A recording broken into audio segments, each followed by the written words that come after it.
In this morning's Commitment 2022 report, next year, Maryland will have a new governor, and a new Goucher poll is giving some perspective on where the top candidates stand and the biggest issues influencing voter decisions.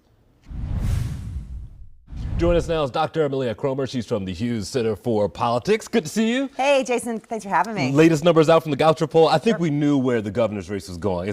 We're in Maryland, and so it went as we thought. But it was interesting. 28% could change their mind, and 9% undecided. Was that surprising? No, I actually think the bigger number is that that nearly 70% of Maryland likely voters who say that they're already set on a candidate. We're quite a distance out from the election cycle, and you see this really deep, big split. It's a 22-point gap with Westmore above Dan Cox.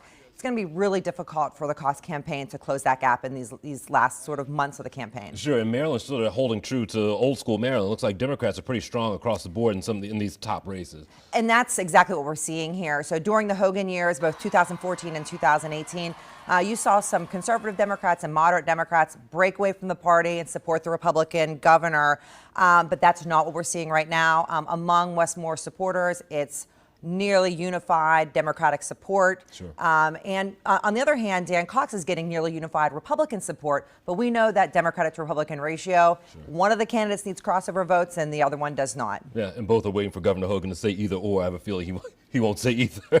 Tell me about marijuana and folks here in Maryland. It's been interesting. As years gone by, and you've done this before in your poll, you can see people easing and relaxing on what they feel. In this poll right now, about 59%, I think, say they're in favor of it being recreational in Maryland. Yeah, this is the first time we've actually asked that using ballot language because it's the first time it's on the ballot. Yeah. So we asked folks if they would vote in favor or oppose the ballot referendum to legalize recreational cannabis here in the state. Sure. What we see is really reflective of that trend you notice over time with the Goucher College poll. We're right at 59%. I think an interesting caveat with that is we also followed up with folks and told them, like, regardless of how you're going to vote on this issue, if it does pass in November, do you support the expungement of? Yeah, exactly. And it's a majority opinion. 64% support expungement. That's a lot of folks. I mean, I guess the opinions, and it's not just in Maryland. I feel it across the country. The same sentiment that perhaps it does help people in the end. Well, that's why the issue of legalization of cannabis is such an interesting